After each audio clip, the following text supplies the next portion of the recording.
dark of the night, whispers of deceit. Shadows dance on the walls. Secrets they repeat. A shadowed figure with eyes full of lies. hiding truths in the shadows where no one dares to pry. Uncover the truth, let the lies come undone. Peel back the layers until the light is shown. Uncover the truth, let the shadows run. Break free from the chains that find the sun. Uncover the truth in the dead of the night, where secrets lie hidden like a whispered bite. Uncover the truth in the dim of the light, where betrayals take root in the heart of the fight. In the rain-soaked streets, under the moon's pale light, a crime unfolds. All right, and here we are, Bloodlines and Betrayal. I am your host, the best podcast host in the universe, Seminator. Ali, and he's saying yes to greatness, and he's fighting through such a cold, such a cough, because he's dedicated to you, our loyal following and audience. Coach Schumann, he wouldn't take the day off, not for anything. If he got shot, he would still be here. And we are sticking with the cult theme of the week. I guess it's cult week here on Bloodlines and Betrayal. And we are I like that. Cult week. I like that. Yeah, it's the cult theme of the week. And we are going to talk about the largest mass murder of Americans since 9/11. And this is Jim Jones and Jonestown. A very, very great story. I've seen several documentaries on it and did my research on it. And it's just incredible what this man was able to do.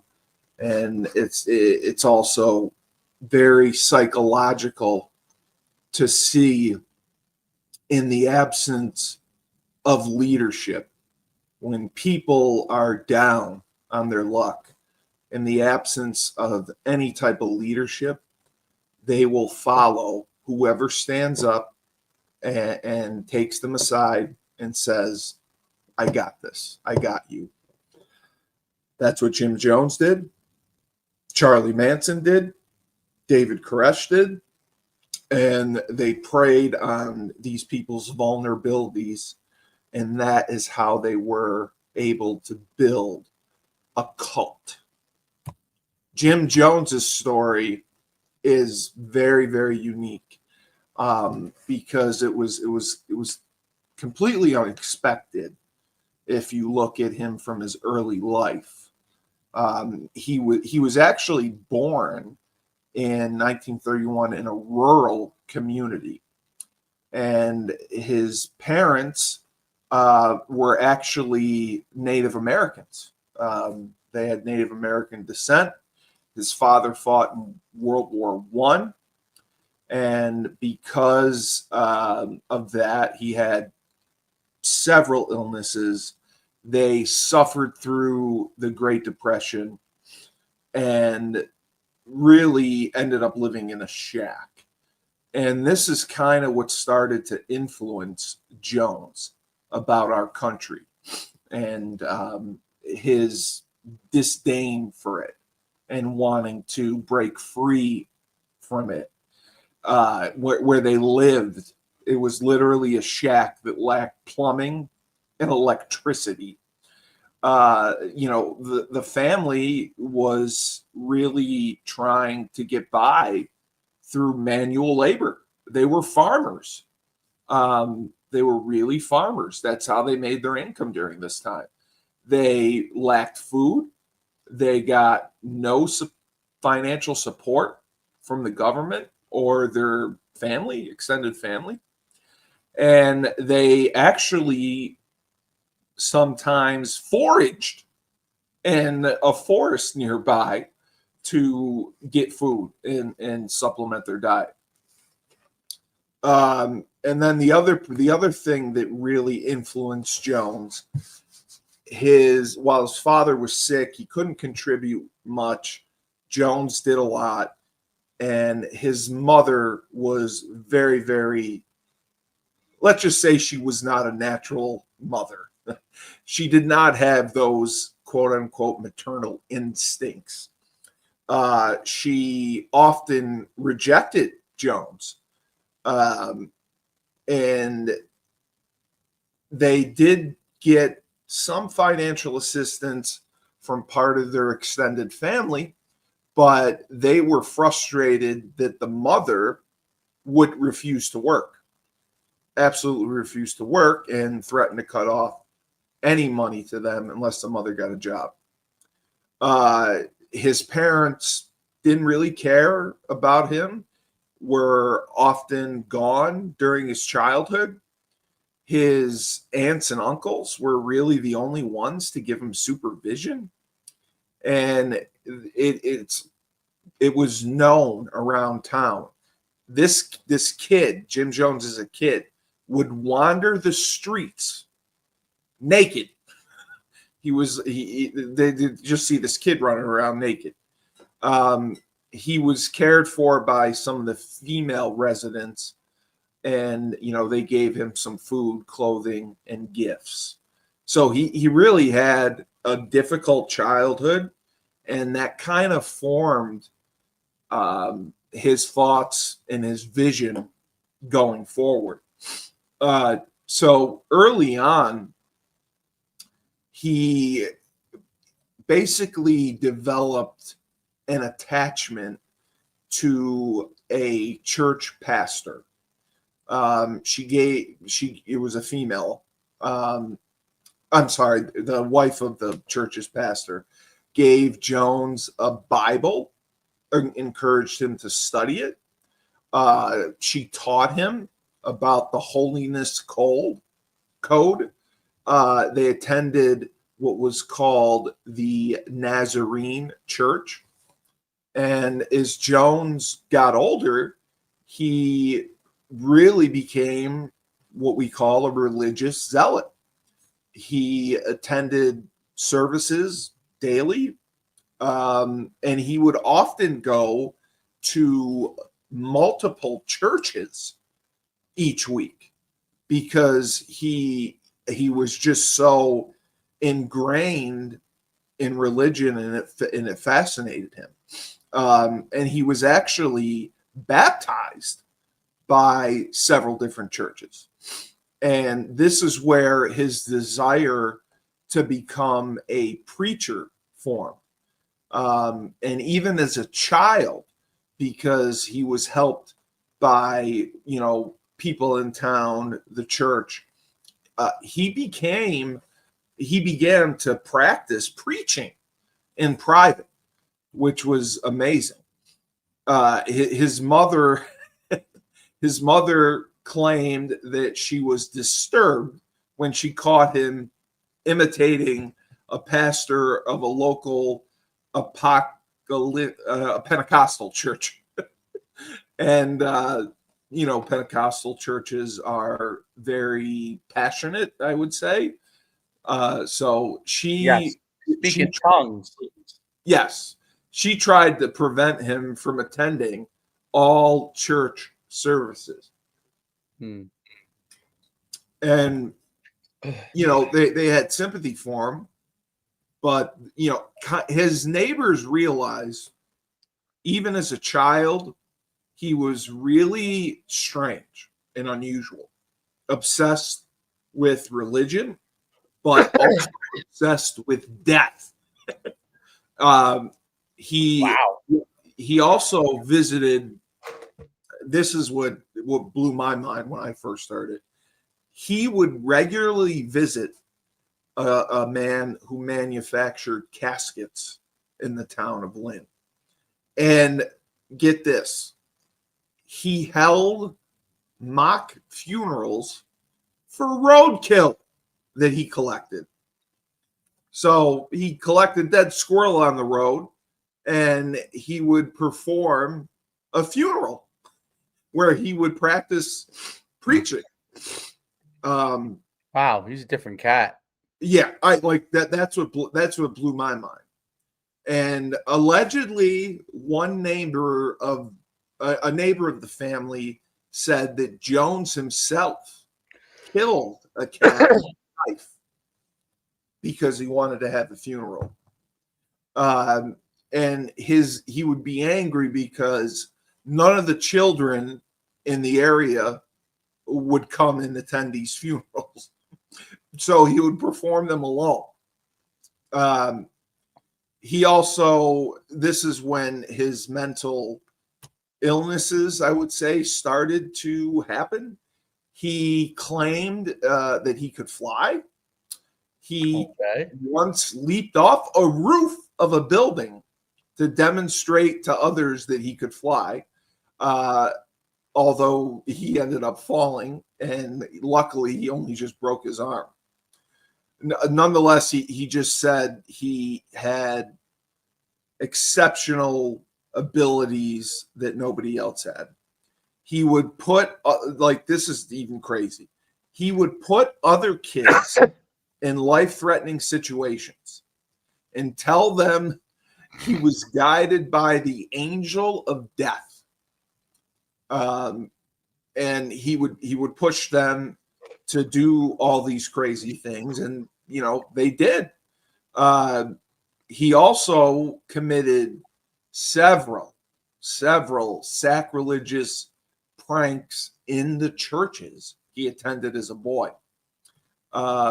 He stole a Pentecostal minister's Bible, and he also covered another Bible with cow manure. Oh. And he also claimed that he poured a cup of his own urine in the holy water of a Catholic church. Okay. Yeah. Wow. So this is a strange kid as he's growing up. A Jones biographer suggests that he developed his unusual interests because he couldn't make friends. That's kind of obvious. I picked up on that. He was never taught as a kid acceptable behavior.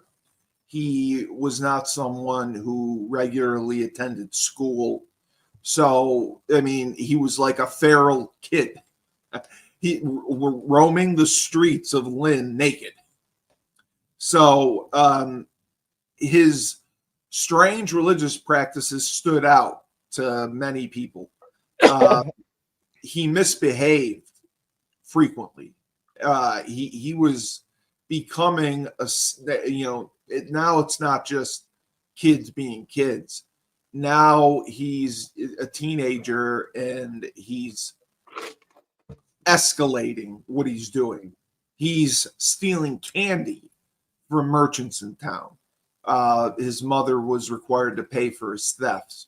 He used profanity, swearing, commonly greeting friends and neighbors by saying, "Good morning, you son of a bitch.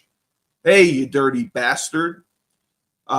Similar to, and he picked this up from his mother because, like I said, his mother had no maternal instincts, didn't teach his son anything. And she frequently swore in public and found the amusement because, when people hear women swear, they react, and she enjoyed the reaction she was giving. The other thing that stood out, Jones's mother often beat him with a belt. Oh. I mean, he was beaten over and over severely with a leather belt to punish his misbehaviors. So as he got older, this is where the problems started. He became intensely interested in social doctrines. He became a voracious leader. He studied Hitler, Stalin, Karl Marx, and he also did study Gandhi. When he was married, he told his wife. He didn't apply Gandhi. Yeah, no, he didn't. He didn't do anything like Gandhi. He discarded that one. Yeah, that one didn't have the influence. No, I guess not. When he was married, he told his wife that Mao Zedong was his hero. Mao Zedong? Mao Zedong was its hero. That's the Chinese guy who killed like 100 million people. And the communist. And he's a communist, yes. Yeah. That's his hero. Theme. There's a theme of lots of death and communism. Yes, very much so. Very much so. Mm-hmm. Because it's like you said about Sharia law. Basically, if you don't believe in it, they just kill you. Yeah. I mean, there's no freedom of speech. No. He never had radical political views as a youth, but when World War II started, he developed a huge interest in the Nazi Party, and he loved Nazi Germany. Okay. He tried to, as a teenager, act as a dictator over the other kids, ordering them to goose step together and beating those who disobeyed. And like one of his childhood friends recalled Jones shouting, "Hail Hitler," and giving the Nazi salute of the German prisoners. So he sounds like he's fun at a party. Yeah. So when Jones was interviewed quite frequently, he was a media whore. I mean, because he became more successful in life. But when he commenting on his childhood, he said, "I was ready to kill by the end of the 3rd grade. I mean, I was so aggressive and hostile. I was ready to kill. Nobody gave me love, any understanding. In those days, a parent was supposed to go with a child to school functions. There was some kind of school performance, and everyone's parents were there but mine. I'm still there alone, always alone." Yeah, it was. And this is what contributed to what we got from him later in life. I mean, he was attracted to religion really because he found a community. Right. He liked having that community. And this is a guy going to church every day and going to different churches every day, which is amazing. But he actually attended a religious convention at a Pentecostal church. So he was kind of based in that. That's where he developed his ability to preach and his charisma. And I think that's why people followed him. The other crazy thing is so many people went to Jim Jones's mother and said to her, from a child to a teenager, everything, like, you need to control his behavior. Like, this is becoming out of control. This is becoming like serious. Like it's going to be dangerous. And what happened was parents kept their kids away from him. Right. And he really became an outcast in high school. And he was, quote unquote, progressively despised by the locals. So he went by the nickname Jimmy in his youth. He always had a Bible with him, and he always was a good student who enjoyed debating the teachers. He had a habit of refusing to respond to anyone who spoke to him first, and engaged in conversations only when he started them, because he's the great Jim Jones. I speak. When I speak, you listen, and then I'll talk to you. If you talk to me, I how dare you? He would, like, going to school. He would dress in his Sunday church clothes every day of the week.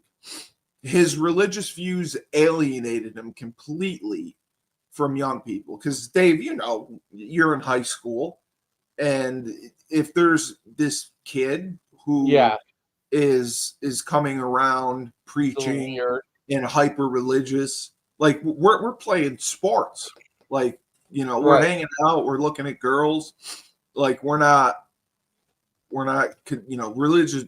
We were confirmed. I mean, I was confirmed. Religion was important, but it didn't like control my life. It wasn't my main interest. He never participated in sports. And then in like 1945, his parents divorced. And, that was very difficult because his family lost support. His mother, because he stayed with his mother, she lost support from the extended family. And he became working. He started working at a hospital as an orderly. And he loved it. And they said that he was a model worker, but he exhibited disturbing behavior towards some patients and coworkers. And he also dated a nurse. So what happened was in 1952, he ended up moving, but he was trying to go to college. He went to Indiana University for 2 years. The nurse that he was dating, he ended up marrying very early on. Marceline, her name was. And, Jones frequently emotionally and psychologically abused Marceline.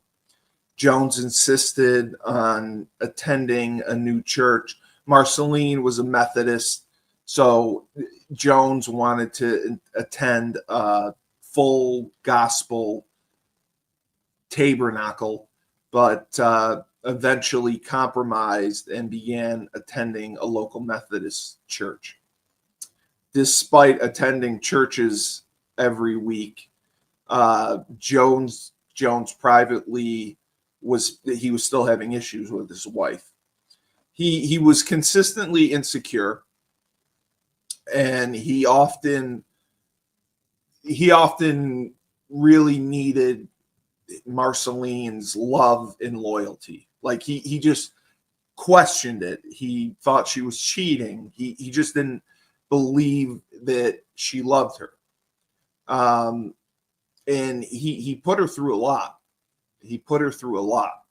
So, but he attended Indiana University for 2 years.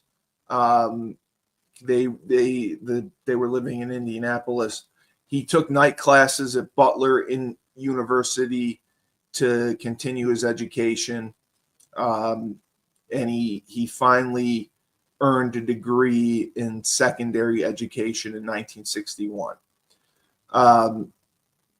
And he started attending Communist Party gatherings in Indianapolis. He is a loon, by the way. But I feel I know he is. You know what's crazy?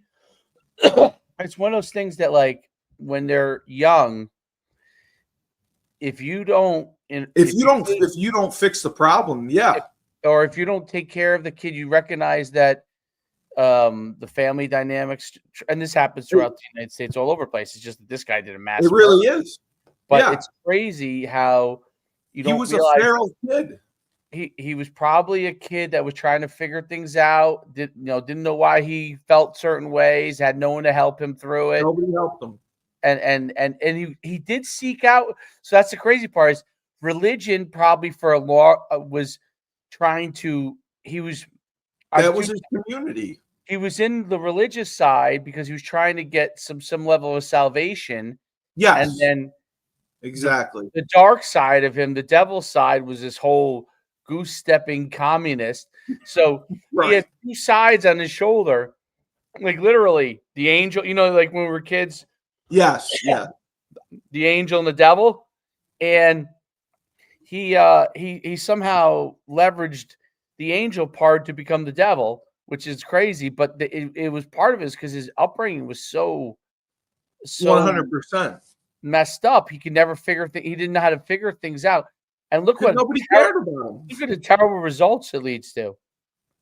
Exactly. Exactly. When you don't have attentive parents who show love and care about what you're doing, that is a tremendous influence on you. And it's clear how it influenced him to find, like you said, he was trying to find salvation. He was trying to find a purpose, and he found, community by going to church and then attending several different churches.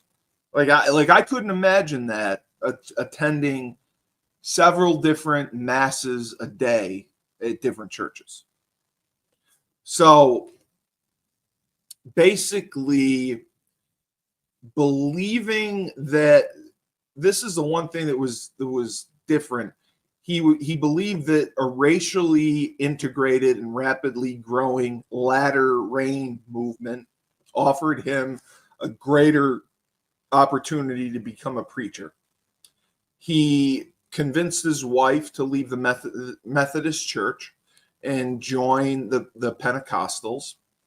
And then in 1953, it was when he actually began preaching at the Laurel Street Tabernacle in Indianapolis, the Pentecostal Assemblies of the Church of God.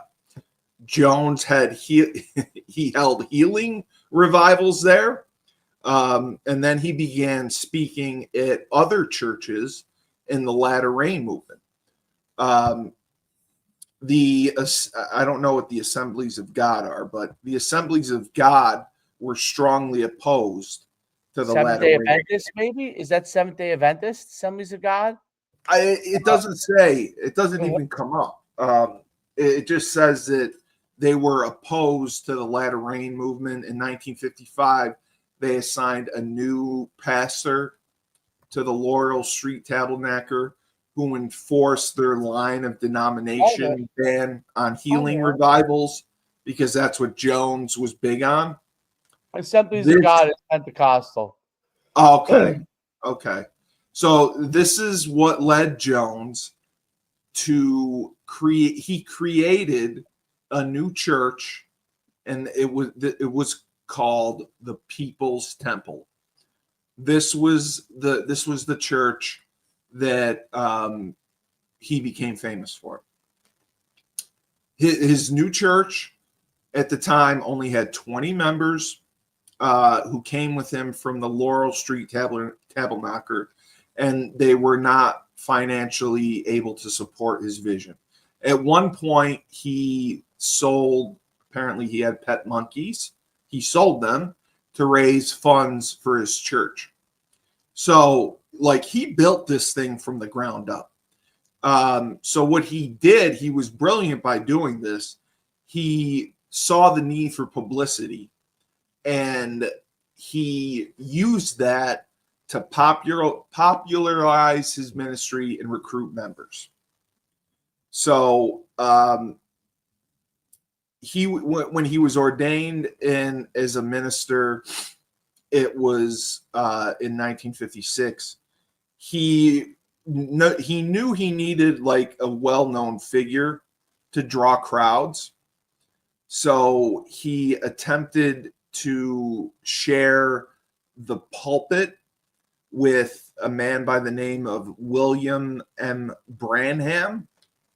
Branham was well known to attendees, and he would tell attendees their name an address and why they came for prayer before pronouncing them healed. And Jones was like blasphemed by his methods, how he knew this stuff. And then he started to perform the same things. Jones and Branham worked very well together. And now they started building an audience. They started building a following. They started really building a congregation, so to speak. They eventually got up to 11,000, which is, from 20 people to 11,000. Wow. Yeah. Many attendees, believe Jones, his performance indicated that he possessed a supernatural gift. And because Branham was endorsing him, he's getting a rub off. Branham, who had a great reputation and was legit, this led to the massive growth of the People's Temple. And what Jones did, and again, this was smart by him, he recruited many primarily African American attendees. They would attend his conventions, and they began attending the People's Temple. And astoundingly enough, regular attendance at the People's Temple grew to 1,000 per service, thanks to the publicity Branham provided to Jones and the People's Temple. And, it was based off a Pentecostalism, but that's what the People Temple was. It was a Christian church based off of Pentecostalism. And the People's Temple was Jones's idea because he wanted to make it seem like it's your temple. It's you're part of this, your organization. It's not me. It's you. And I think that the name was influential in getting people to come.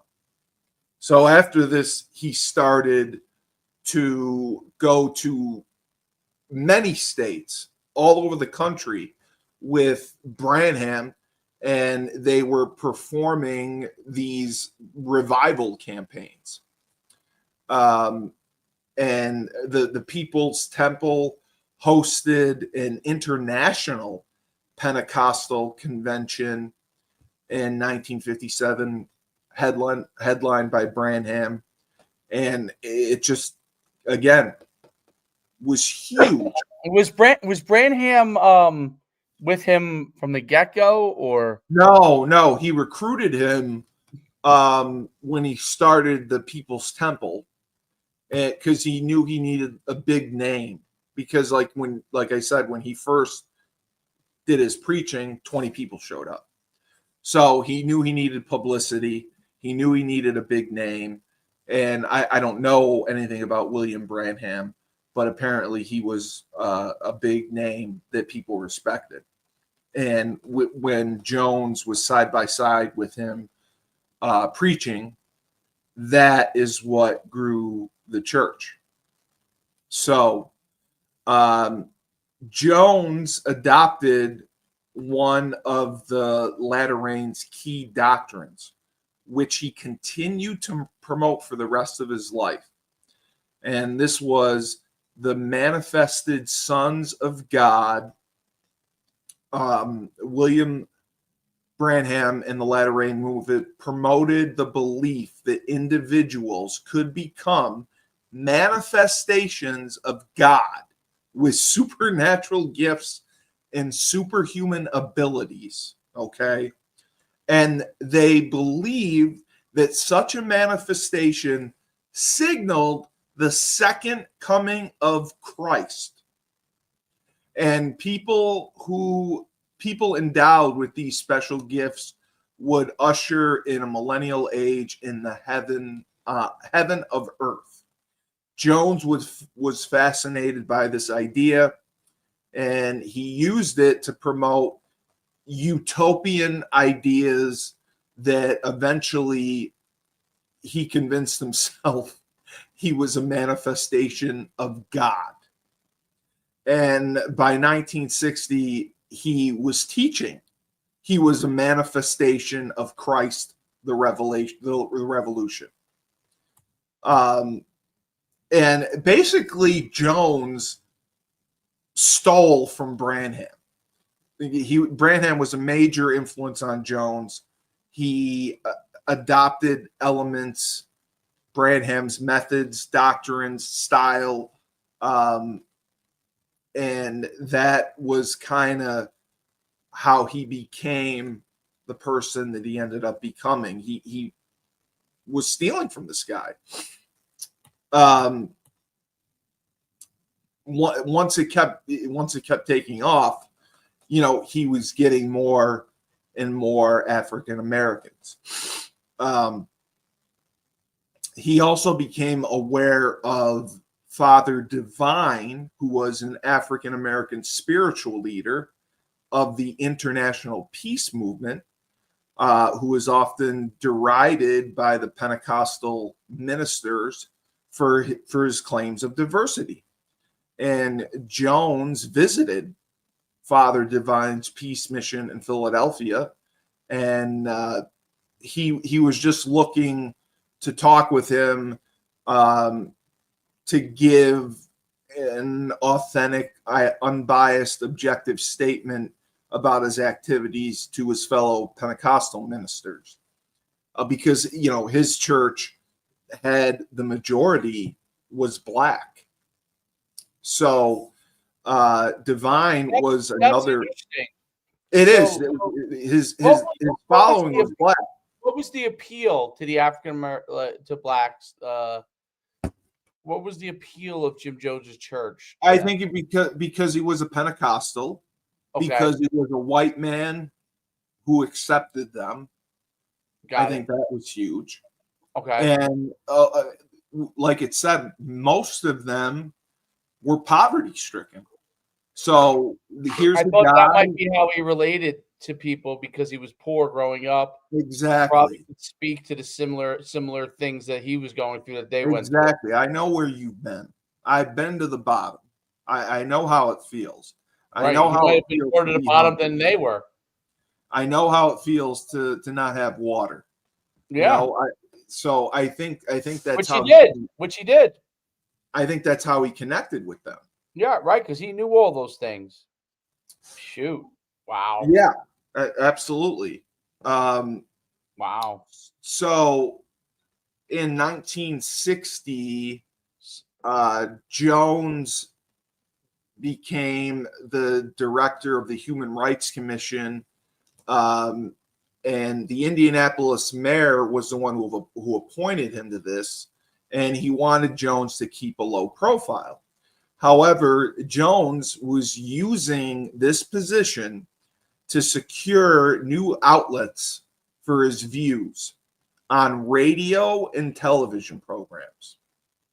So, he was appointed this because of his popularity in Indianapolis by the mayor, director of Human Rights Commission. That doesn't mean, pastor, church preacher, right. But that's what he was doing. He would get time on radio and TV, to talk about the town or the city of Indianapolis and the Human Rights Commission, and he was using it to preach. And then, the mayor was getting pissed off. They wanted him to stop appearing in public. But Jones, this is the other thing that's strange. He went to an NAACP meeting, and it was an NAACP and Urban League meeting, and he was wildly cheered, and they erupted for him. They loved him. He encouraged the audience to be more militant, and his speech ended with "Let my people go." So he's really acting like he's black. But with the good things he did, he helped to racially integrate churches, restaurants, the telephone company, and the police department, a theater, an amusement park, Indiana University Health Methodist Hospital. When swastikas were painted on the homes of two black families, Jones walked through the neighborhood, comforted the black community, and counseled white families not to move. He set up sting operations to catch restaurants who refused black customers, and wrote to American Nazi party leaders and passed their responses to the media, which is unbelievable. Like he's playing both fucking sides. And he he was criticized for integration. The People's Temple became a major target for white supremacists, and there were several incidents. A swastika was placed on the temple. A stick of dynamite was left there. A dead cat was thrown at Jones's house. He would get threatening phone calls. So it was a mess. So this is what happened. In 1961, he warned his congregation he received visions of a nuclear attack that would devastate Indianapolis. His wife confided to her friends that he was becoming increasingly paranoid and fearful. Like other followers of William Branham who moved to South America in the 60s, again, this is what influenced Jones. But Branham's 1961 prophecy concerning the destruction of the U.S. and the nuclear war, because this, we're at the height of the Cold War, Jones began to look for a way to escape everything. So he read an article in Esquire about South America being the safest place to reside. Jones then visited Georgetown. Georgetown is in Guyana. And that's actually where Razul's from. I'm going to have to ask him about this. So he visited and he held his revival meetings. Guyana at the time was a British colony. And he also went to Brazil and he rented a home there. He studied the local economy, the receptiveness of racial minorities. He just found a language to be a barrier. He didn't want to portray himself as a communist because he was. He spoke of an apocalyptic communal lifestyle rather than Marxism. So the family moved to Rio de Janeiro. He's looking for a location for the People's Temple. And, he is struggling. Now he becomes struggling. He actually sold his church because he needed the money. And, he started traveling again. He ended up relocating to California. His followers did as well.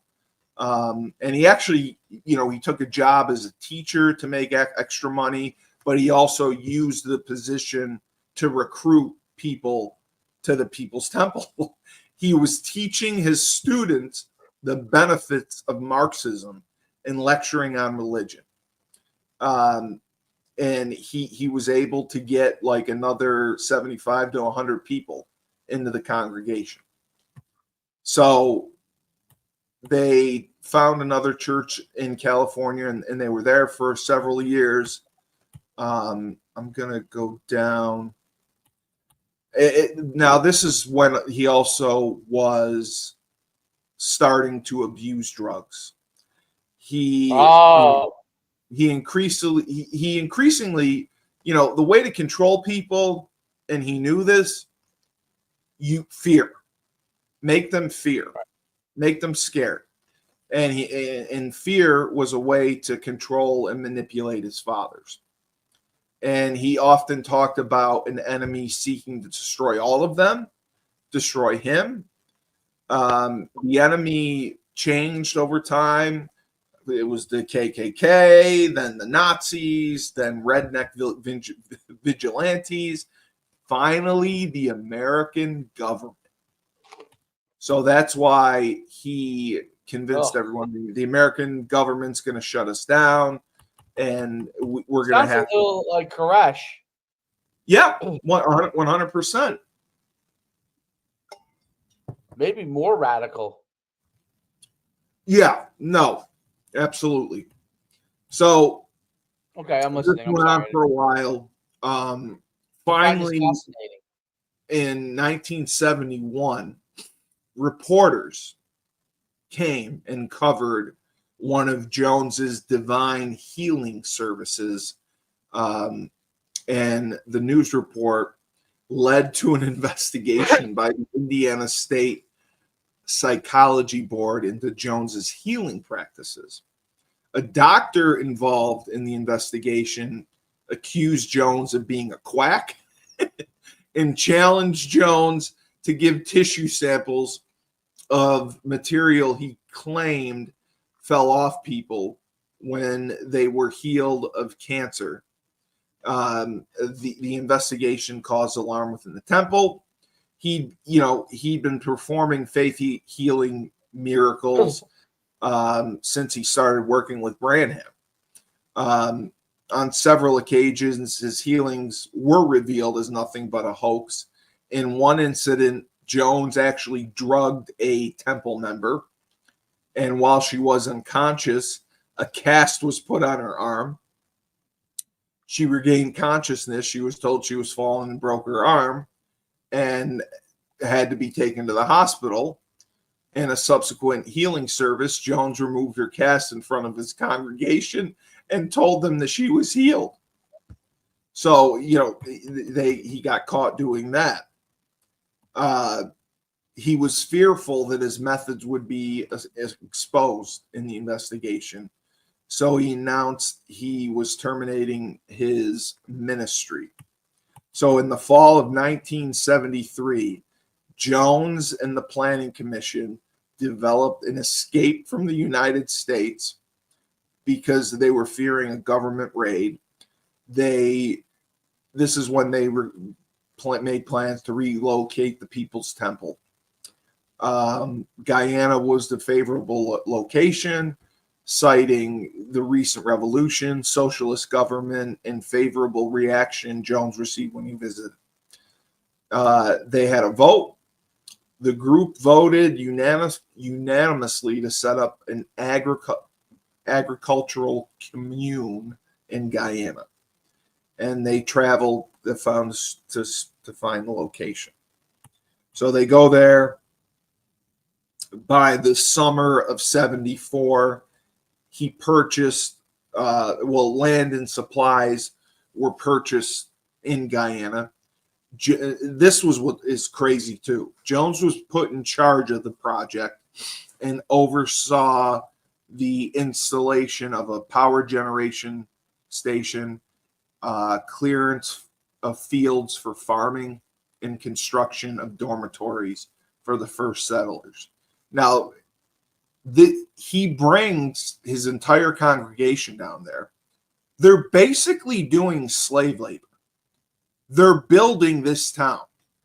And it was hard work. It was hard work. You're actually, building places that you're going to live in, water, the pipes, everything. The church where they would congregate, and it was grueling work. And Jones often went back to the U.S. to try to get more people to come down. It was going to be their socialist paradise and a sanctuary. he considered it, sovereign territory. It doesn't belong to anyone but him. Like, the U.S. can't touch us. Georgetown, Guyana can't touch us. This is our home. So he had about 50 at the start of 1977, and they were expanding the commune, but it was not ready to handle the huge, massive influx of settlers that eventually came. Bureaucratic requirements after Jones' arrival sapped labor resources and other needs. Buildings fell into disrepair and weeds encroached the fields. Jones was warned that the facilities could only support 200 people, but Jones believed the need to relocate was urgent and moved immediately. In 1977, 600 of his followers arrived in Jonestown, and then 400 more came in over the months. And then he began moving the temple's financial assets overseas, and he sold off all his property in the U.S. The People's Temple had, listen to this, over $10 million in assets at the time. Despite the negative press prior to his departure, Jones was still very well respected outside of the People's Temple for setting up a racially integrated church, which helped the disadvantaged, which is true. If you see the documentary when the congressman actually went to Jonestown, you can see that it's primarily black and white, and they're integrated and they love each other. But this is slave labor. Temple members worked 6 days a week from 6:30 a.m. to 6 p.m. with an hour for lunch. The work week was shortened to 8 hours for 5 days in 1978 after Jones's health started to fail and his wife was taking on more of the management of the Jonestown activities. At the end of the day, Temple's members, they couldn't relax. They had to attend several hours of church activities in a pavilion, including classes on socialism. He compared his schedule to the North Korean system of 8 hours of daily work followed by 8 hours of study. And this is why, he said Mao Zedong was his hero. And he was gradually subjecting his followers to sophisticated mind control and behavior modification techniques that he had studied. He would often read news and commentary from Radio Moscow and Radio Havana. So it's all communist. And now this is when he started his attack on the U.S. He would say the U.S. is a capitalist, imperialist villain, casting socialist leaders such as Kim Tu-sung and Robert Mugabe and Joseph Who does that Stalin. sound like now? Who does that sound like now in the United States? Mamdani, Sounds like the mayor of New York guy. Yes. AOC, dangerous people, dude. Well, yeah, and he recorded everything. So there were hours and hours of recordings. So recordings of the commune meetings show how livid and frustrated Jones would get when anyone did not understand or find interesting the message Jones was placing on them. He forced every member of the People's Temple to say they were homosexuals while proclaiming himself the only heterosexual. In spite of this, Jones was actually, which I never knew, bisexual. Bisexual. He had sex with male and female followers of Jonestown. Women who slept with him claimed he was the best lover they ever had. People's Temple member Tim Carter felt Jones put them up to that kind of talk. Yeah. So what he also did, he alienated all these people from their families in the States. Of course. And that's what started causing the problems. Family members were complaining to the government, complaining to Congress that, you know, my daughter, my sister were taken against their will. I can't get a hold of them. They're not responding to me. He's not letting them respond to me. Yeah. So, jeez. Again, you know, he kept his attack on America. Then, you know, he often had drills to emergency drills to keep the member of Jonestown fearful of venturing outside the commune and of people coming to attack them. So they would be armed.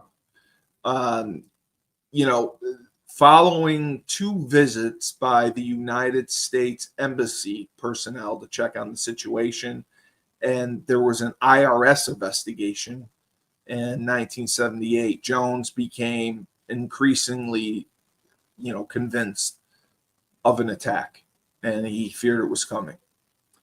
The drills were called White Night drills.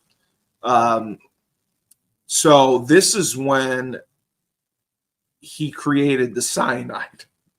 He put the cyanide in the Kool-Aid.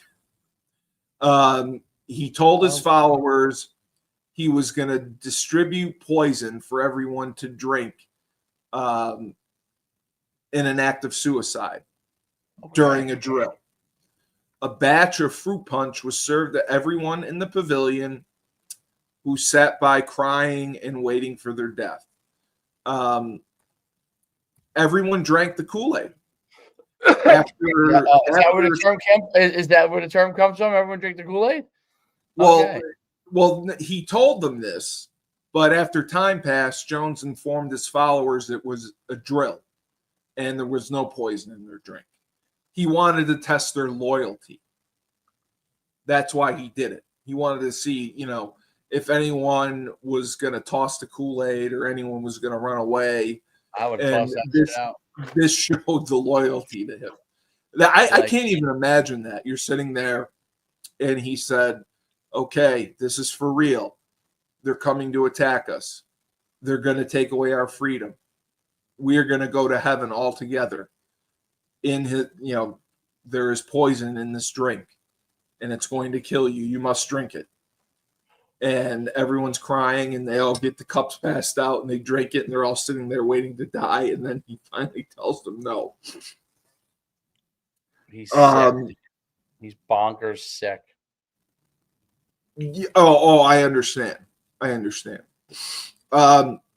So there were people who found ways to defect during the time and get back to America. People, you know, snuck off. One of the temple's defector, Deborah Layton, you know, described in an affidavit to the government about this event. She goes, everyone, including the children, were told to line up. As we passed the line, we were given a small glass of red liquid to drink. We were told the liquid contained poison, and we would die within 45 minutes. We all did as we were told. When the time came when we should have dropped dead, Reverend Jones explained the poison was not real and that we had just been through a loyalty test. But he warned us that this time was not far off when it would become necessary for us to die by our own hands. And that's what caused her to leave. she found a way to escape. So Jonestown was really deteriorating by 1978. The community was exhausted and completely overworked because, you know, their only way to live, they had to provide food for themselves. They had to farm. I mean, it was excruciating manual labor, and they were expected and required to perform manual labor from early morning until night. And then he had loudspeakers installed around Jonestown where sermons were played on a constant loop for the entire community to listen. Jones began to propagate his belief, what he learned, translation, once his followers settled in Jonestown, claiming he and his followers would die and live blissfully together in the afterlife. The food was very, very meager, and workers were starving. You know, after spending all day working in the heat of Guyana, I mean, it's just heat, humidity. They would have to go at night to listen to Jones preach, and these sermons lasted hours. The community was sleep deprived. According to another escapee from Jonestown, sleep deprivation was the most effective methods Jones had on controlling his followers. She said, one time Jim said to me, let's keep them poor and tired, because if they're poor, they can't escape. And if they're tired, they can't make plans. O'Shea was like one of his top confidants. She reported Jones would maintain control of the People's Temple members using punishment, such as keeping them in a coffin-shaped box several feet underground, while other members were assigned to constantly berate and reprimand them. Can you imagine that? Yeah, you weren't working hard enough, so your punishment, getting in the coffin 6 feet under, and you're going to stay there in the heat, and like you're simulating being buried alive. It's South America. It's 100 degrees. So this was the incident. Finally, because Oh my God. of the defectors who left and gave it and went to the government, because of what was being reported, the United States, and because family members were complaining that they couldn't get to their loved ones, the United States finally, was going to intervene. Jones, at the time in 1978, he actually told his followers he had lung cancer in an effort to gain compassion and control them. You can't leave me. I have lung cancer. What? Yeah, he told his members, he's like, I have succumbed. I have lung cancer. I need you now more than ever. So, because he knew several people had defected and escaped, and he was telling them this, to gain their sympathy and compassion, and you can't leave me. You can't leave me. Now, I didn't know this. He was a very, very hardcore drug addict. He was abusing Valium. He was taking Quaaludes, amphetamines, certain stimulants, and barbiturates. Audio recordings of meetings held in Jonestown attest to the commune's leader deteriorating health. Jones complained of high blood pressure that he's had since the 50s. small strokes. He lost weight, 30 to 40 pounds in his last 2 weeks at Jonestown. He complained of temporary blindness, convulsions, and he spent time in November of 1978 in his cabin. He had severe swelling in his extremities. So again, people complained, who defected, gave affidavits to the government. Families of Jonestown members complained to the government. You know, people, my whoever was taken against their will, we can't contact them, we can't visit them, we're concerned of their safety. So finally, Congressman Ryan, he was the one who said something has to be done. So he volunteered to go on a quote unquote fact-finding mission to Jonestown to investigate allegations of human rights abuses, because that's what he's being told.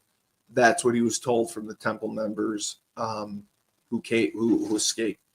So he came with relatives of the temple members, an NBC camera crew, and several reporters from newspapers. And the group arrived in Georgetown on November 15th, 1978. Unfortunately, this was also funny. Their trip was delayed while they got there. Jim Jones was fucking with them, so he didn't come pick them up right away. 2 days. They had to stay there 2 days in Georgetown. They're like, he said, yeah, they're coming to get him. Yeah, they're coming to get him. He put it off for 2 days. Talk about mind fucking you. So 2 days later, they traveled by like in a small airplane, because I remember seeing the video of it. It was a really small plane. They all barely fit. And then the plane landed, and then they were transported in a pickup truck, I believe, or a van. I can't remember. I remember seeing it. When you see the video, it's astounding. They were transported to Jonestown. Jones hosted a reception for the delegation that evening in the pavilion, during which temple member this was what started all the chaos. Vernon Gosney passed the note meant for Congressman Ryan to NBC reporter Don Harris, requesting assistance for him and another temple member, Monica Bagby, in leaving the settlement. Tensions began to rise as news spread through the community that some members were attempting to leave. Ryan, I remember seeing this on film. They had a big dinner. They had the kids dancing. Jones was there. Everyone was, appeared happy and that they wanted to be there. And they loved each other, and they put on a show for him. They put on a show for him. So Ryan became increasingly concerned because people were telling him, either like whispering to him, or he was getting notes that people wanted to leave. And then like the next afternoon before he leave, Ryan narrowly avoided being stabbed by a temple member, Don Sly. So Congressman Leo Ryan went to Jones and he said, listen, I respect you. I respect what you're doing here. I don't want to interfere. I just want to help if people want to leave. And then, Jones basically asked, Who wants to leave? If you want to leave, you're welcome to leave. 15 people raised their hands. Smart. And Jones said, okay, no problem. You can go. So Marceline Jones, which was his wife, announced on the public address system that everything was fine, urged the locals to go back to their houses.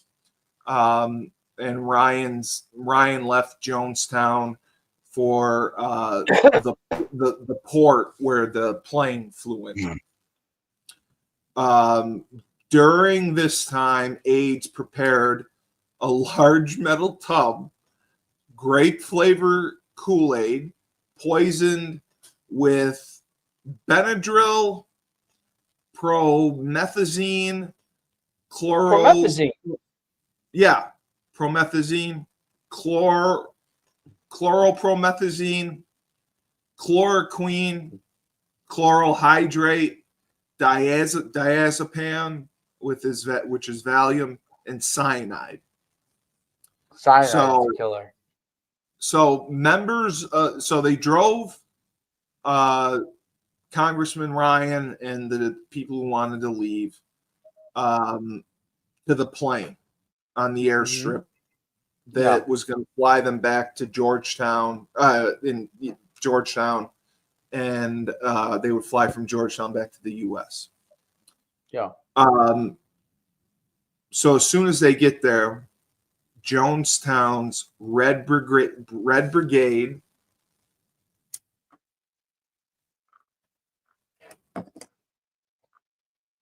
Hello? armed guards arrived and began shooting them. The gunman killed Congressman Ryan and 4 others near the Guyana Airway by the aircraft. That's crazy. Yeah. Oh, it is. Because I mean he was honest. He said, "I see nothing alarming here. I just want to take, if any, families are concerned, if anyone wants to leave, they're welcome to leave.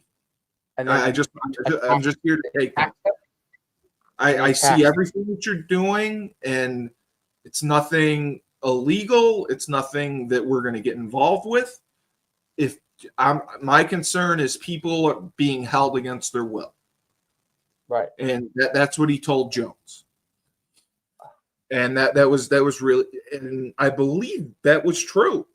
I don't believe the U.S. had any intention on raiding Jonestown.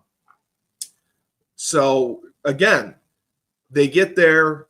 He sends his Red Brigade, and they start shooting. One of the supposed defectors, Larry Layton, drew a weapon and began firing on members of the party inside the plane. So this guy pretended to be a defector and then shot people once they got in the plane, which included a couple reporters, and the NBC cameraman, Bob Brown, was able to capture some of the footage before he was shot. I got to go soon, so. Okay. Well, there were 5 killed, and then, the Jones had everyone drink the Kool-Aid. They all died.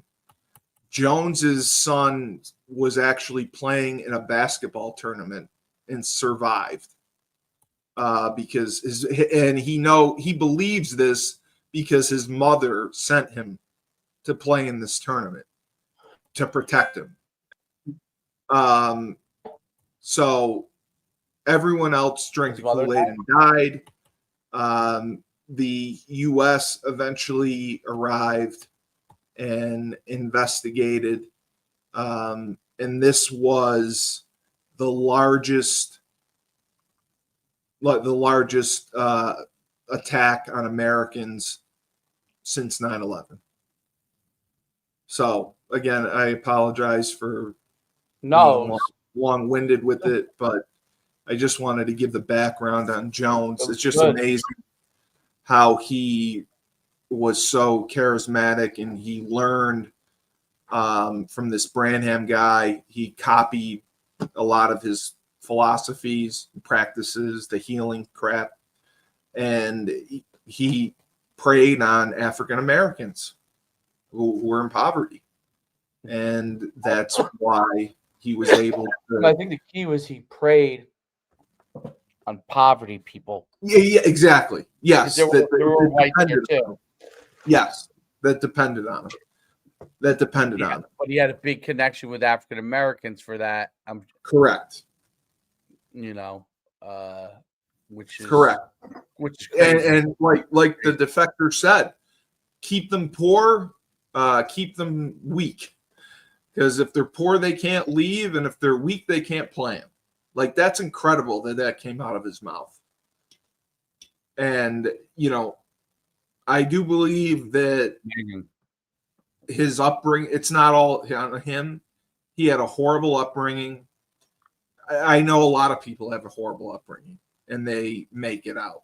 Well, it is on him. His horrible upbringing really influenced who he became because of the churches. And he realized that he wanted to be a preacher. He realized he could make friends. He realized that he could control people by being a preacher. So that's what led to this. The mind control that he had, getting people to move to Guyana, build this fucking place. It's just outrageous. But that's what a cult is. They tell you that you can't survive without them, and you have to show unequivocal loyalty to them. And these people 100% did. They drank the goddamn Kool-Aid. Laced with cyanide. Literally. Yeah. That's why I say they drank the Kool-Aid. And no hesitation either. Just here's a cup. Oh, okay, down it goes. And and the funny thing is, he did not drink the Kool-Aid. He shot himself. Oh wow! Because he knew that drinking the Kool-Aid would be a painful death. His wife also. I think he shot his wife and shot himself. And so the kid lived. And the other crazy thing is 9 of his children survived. Jim Jr., Stefan, Tim, Susan, a couple others. I've heard interviews with Jim Jr., and he credits his mom for that day sending them to a basketball tournament to play in. Because were they African American, his kids, right? Aren't they? No, they're white. They're white yeah. because he married a white woman. But she sent them to play in a basketball tournament because he believes that she knew his plan. The congressman wasn't leaving alive. And once the congressman was shot, they knew Jonestown was going to be raided. So she sent them away. With Jonestown being raided, she knew that he was going to have everyone drink the Kool-Aid and kill themselves. And he wanted them to survive. So that's the only, I guess, bright spot. There were people that defected and made it out. His children made it out. But it's just a wild freaking tale of how this guy from Indianapolis goes to California, teaches, builds up members, thousands, and convinces them to move to fucking Guyana and literally build this place from the ground up. So I know you got to go. I do. Another banner episode of Bloodline and Betrayal Good luck with your cult. Christy was on cults rule. Christy, I do agree, cults rule. The church I go to may be a cult. So, I don't know. Cult Cully. No, the church I go to is a lot of people consider it a cult. So, Oh, nice. I hope you feel better. Let me know how it goes. We'll see. For another banner, Bloodlines and Betrayal. I'm Steve Cully, the best podcast host in the universe. Coach Humans just saying yes to greatness. Remember, when life gives you lemonade, when life gives you lemons, don't make lemonade. Just join a cult. Okay.